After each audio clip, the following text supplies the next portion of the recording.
Hi everybody, my name is Chris Harris and I'm from allerytutors.com, and in this video we're going to be looking at mass spectrometry, and in particular we're going to be looking at interpreting spectra. Now this is aimed at A2 chemistry, so you do need to know some basic ideas from AS chemistry to do with mass spectrometry, and I've labelled them on the top there, top right hand side. So from AS chemistry you need to know how a mass spectrometer works in terms of the processes in the mass spectrometer. You also need to know how to read simple spectra as well and know what MZ means and relative abundance, etc. And in AS chemistry as well, you did identify elements and isotopes as well by looking at spectra. But the main difference with A2 chemistry, which is this one here, is that actually you're going to be looking at molecules instead of just simple atoms. And molecules will break and fragment into different parts as well. So you also do need to know about fragmentation before you actually watch this video. So if you're not sure on how fragmentation works in a mass spectrometer, there is a video that looks into fragmentation. So just click on the link below and you can have a look at that video first. But for the purposes of this, I'm going to assume that you know what fragmentation is. Okay, so we've got a spectrum here, and the spectrum shows us the fragmentation, or how this molecule is broken up. Now, in this case, we've actually been given the name of the molecule. So this is ethanol, and this is the spectrum for ethanol. Now, what we're going to do is we're going to justify that this spectrum actually belongs to ethanol, and we're going to identify the fragments involved and just really make sure that this is actually definitely ethanol.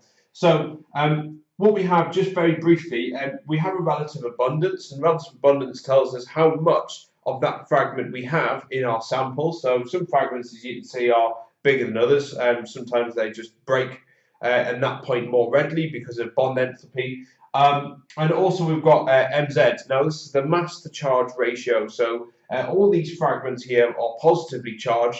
Sometimes you might get doubly charged fragments, and that can have an effect on your mass to charge ratio. So, for example, a fragment with a doubly charged fragment would appear a lot lower down, in fact, half the way down to what it would normally be if it was singly charged.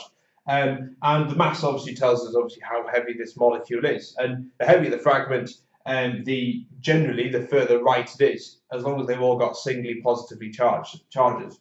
Okay, so we've got our spectrum here. Now, what we've got here is our molecule that can fragment and break up into different parts. Now, this one, you can see here that we have an MZ value of 14. Now, we need to think of a fragment from this molecule that could have an MZ value of 14.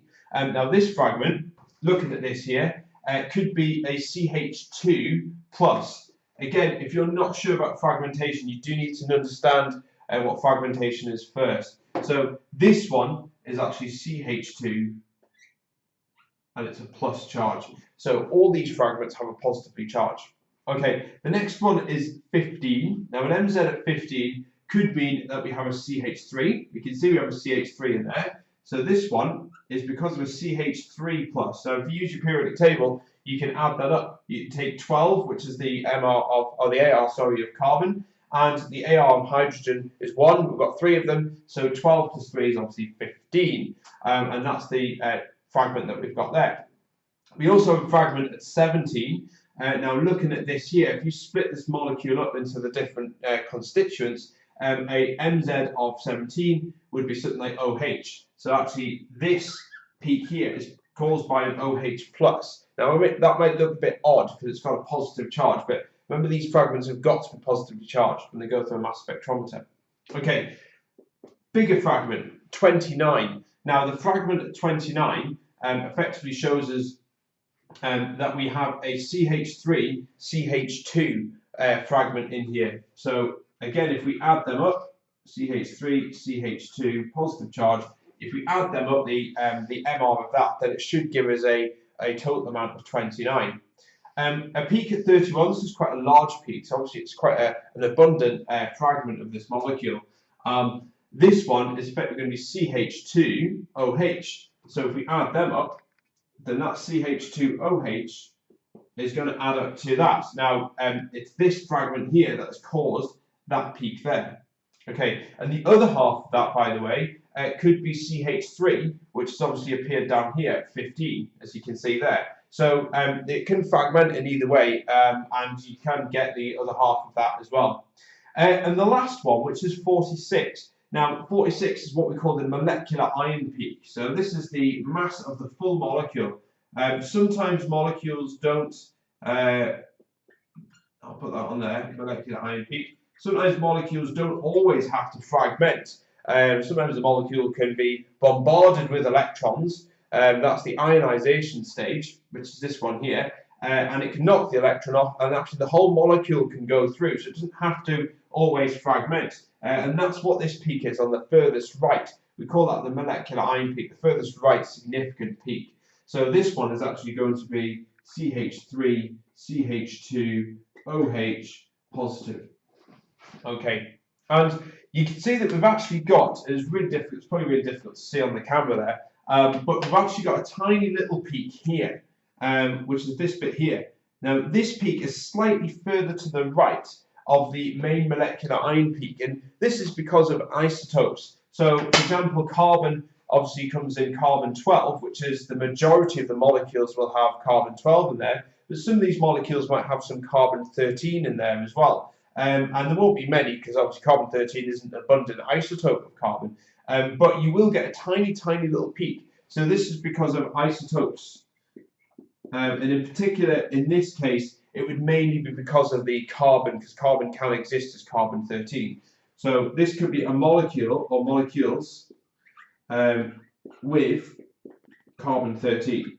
So it's worth just remembering that you do have a tiny little peak there, and that's why it's there. Also, it's also worth noting some patterns as well. Now you can see here we have a gap of 46 and 31. Now we know the molecule here, so if I just note down this gap here, and I'll do this in purple. So we have a gap between these two here. Now this gap, whenever you see this gap of 15, this is minus 15, then you know that this is probably because it's lost a CH3 group. So looking for gaps between molecules, and a loss of 15 is very, very typical of a CH3 group that's been lost. So effectively the difference between this molecule, which is a mass of 46, and this molecule, a mass of 31, you can see the only difference, a bit like spot difference really, the only difference is there's no CH3 on this one. So that can be a telltale sign that your molecule, if you didn't know this at the start, has a CH3 group in there somewhere, and it's been lost. Obviously the difference between these two peaks, so it is worth looking out for that as well. Okay, just looking at this final thing over here about the uses of these things, because mass spectrometry is used quite a lot, especially in things like security and food testing, analysis, etc., and blood tests, etc. But mass spectrometry is actually quite difficult to use on its own, and this only works if you have a pure sample such as this, which is ethanol. But obviously most substances are a mixture of different chemicals, and if you put a mixture in there, you'd get peaks all over the place and it wouldn't be very clear to read. So what you can do is attach your mass spectrometry to something called a gas chromatography, which is GC. So if we link these two together, gas chromatography effectively separates your mixture first into the constituent molecules. So let's say you had a mixture of 5 different molecules, put it through a GC first. The GC will separate out the 5 different molecules, and then one by one, the molecules will go through a mass spectrometer. So all the mass spectrometer is picking up is the individual molecules, and you'll get 5 different spectra for molecule A, B, C, D, E, etc. So it's a good idea to link it with gas chromatography as well. So it can help you to, it performs a more powerful form of analysis. And just final thing as well, now if you can see here, this has got a mass of 46. Let's say we didn't know that molecule at all, and a lot of molecules do have a mass of 46. And so this is actually not very good for identifying molecules on its own. And what you can do is you can use what we call high resolution mass spectrometry. Basically what that does is it gives you a mass, basically this molecular ion, to 4 or 5 decimal places. And that could be unique to one particular chemical. So mass spectrometry is pretty useful, especially if it's high resolution, because it can narrow down and even help to identify a molecule just purely by doing mass spectrometry. So just be aware of that as well. But other than that, that's it. Hope that helps. Bye.